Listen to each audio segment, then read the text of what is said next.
Hey everybody, welcome back to the channel where we discuss the tools and the strategies to help you play more guitar better. I am your host, Alex Bourne.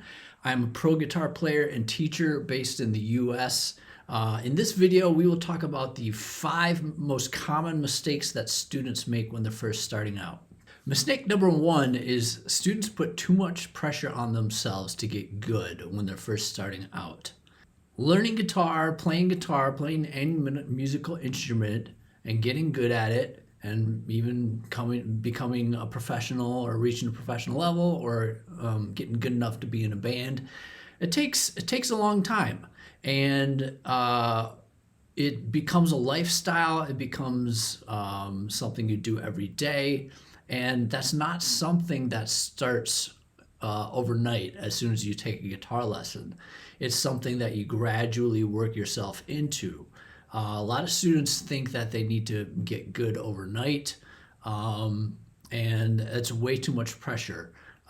What's more realistic is just do a little bit every day and start off with something very achievable, like I'm going to practice 20 minutes every day, and once I reach that 20 minutes, I'm going to stop and move on to the rest of my life.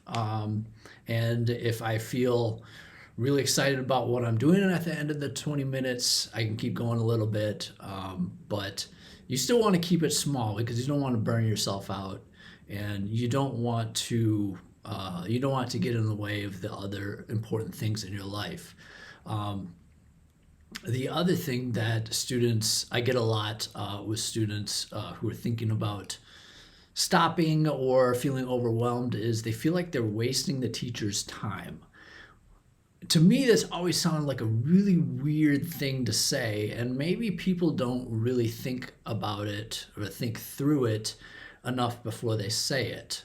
But if you think about it, what it really means is either the student isn't paying the teacher enough, or the teacher isn't charging enough, or you've gotten worse, the student has gotten worse since they started, which are all really weird scenarios because any good teacher has determined that the rate that they charge people is a fair trade for their time, regardless of whether the student is good or not. It's not like if I get a bad student, I'm going to say, hey, you're worse than I thought you were. Your rate's going up. That never happens, and I've never even thought about doing that. So it's really weird to think that you're wasting the teacher's time.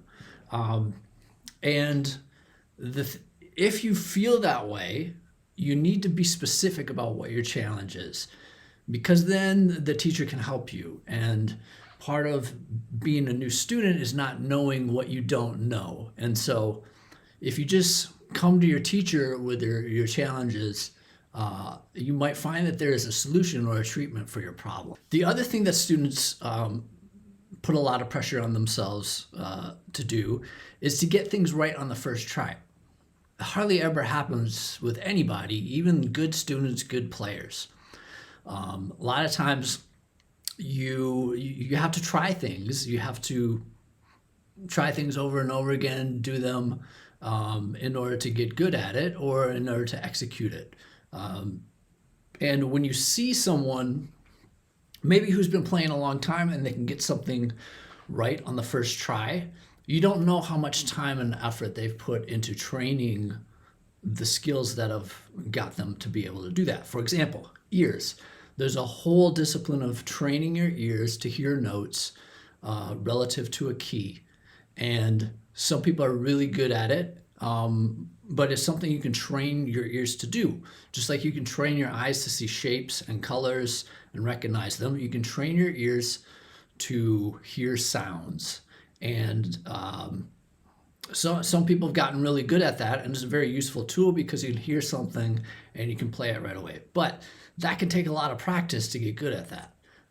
The other thing too is just like finger-wise, technique-wise, there are certain cliches and sequences and passages that people get used to playing that they recognize when they hear it. And they might have fingers that are very fit. they've already done all their exercises, and they've been playing for a long time, and that gives them the facility to play something right away. Mistake number two that a lot of students make when they're first starting out is they try to practice too much. You don't want to practice too much. Even if you have the time, it's important that you start with small, manageable chunks. And the reason is because just physical muscles and the skeletal structure of your fingers needs to adjust to playing the guitar every day, playing the guitar for a long time, playing guitar fast. And those are things that you can't rush. And if you try to rush them, you might injure yourself. And that would be even more devastating than just not being able to do something. So you wanna start small with your practice sessions. I usually recommend 20 minutes a day for my students, and then once you're done with that, just move on to the rest of your life, because you don't want it to interfere with the other things in your life, because then it's easier to put off your practice. And if you also say, rather than practice every day for 20 minutes, I'm just gonna practice 140 minutes the day before my lesson. That's a good way to stress yourself out and intimidate yourself into not practicing, putting a lot of pressure on yourself. You could injure yourself the day before the lesson and lose the money, because you can't attend the lesson and stuff like that. So just practice a little bit every day. That's good enough for the beginning. And as your passion grows, as your skill grows, you'll know when you can bump it up, and it'll come naturally. Mistake number three that I see a lot with new students is people getting a bad instrument to start off on. Okay. You should ideally get your guitar checked out by a teacher or a professional guitar tech. Take it to the store, have them look it over to see if there's anything wrong with it. Especially if you found the guitar in a closet, it's been sitting there for years, or your guitar was a hand-me-down from a relative. You don't know what you don't know, and so just take it to someone and at least get the okay. And the other thing is you want to make sure that it's not a toy. I've seen this before. Students will bring in guitars that are closer to being toys than they are actual instruments. Like, it'd be a guitar with plastic strings and the tuning machines don't stay in tune, and it's a Hannah Montana branded sort of thing. And it's a waste of time to bring in something like that and have a teacher say, this is gonna be good enough, or you're not gonna have fun, or this is gonna be hard for you on this instrument. You want to make sure you have a good instrument, not like $2,000 instrument. You don't want to get top of the line. So ideally, you want to spend.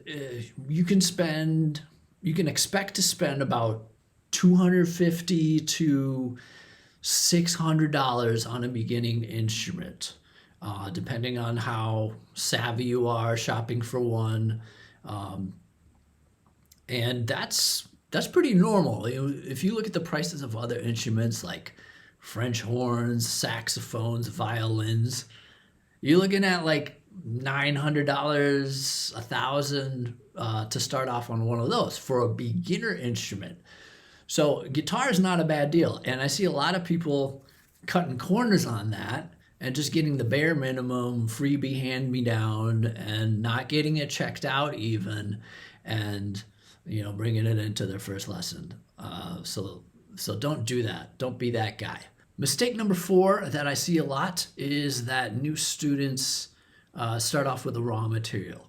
And usually it looks like a student who has jumped into Hal Leonard Book 1, or just kind of jumped into the nearest book that says level 1 or beginner on it. And the reality is that a lot of these books are not designed very well for beginners. They don't have a progression that is conducive to learning things that you're interested in, keeping you motivated. Sometimes they start off with chords, which are very, very difficult for new fingers to play. I don't start off with chords with my students. I start off as easy as possible with open strings. Then I do one string at a time, two string at a time, mix it in with finger exercises. You got to build up to chords. And a lot of guitar books start off with chords because rhythm guitar players are often not the most skilled guitar players in the group.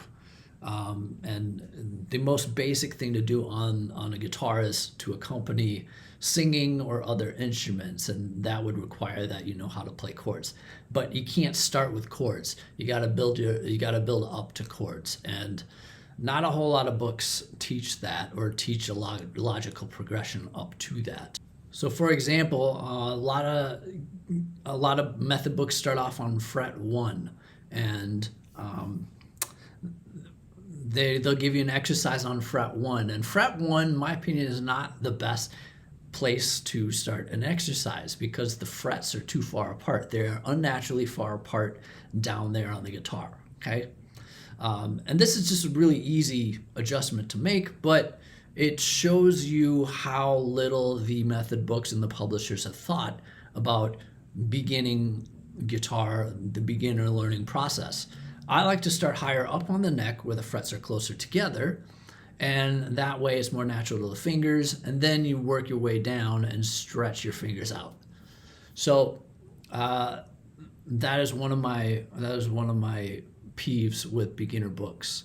The last mistake number 5 that I see a lot of students making in the beginning is that they only try to do the bare minimum.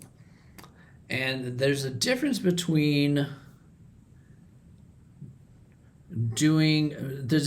starting off small and approachable, and there's a difference between doing the absolute least that you can do to accomplish a goal.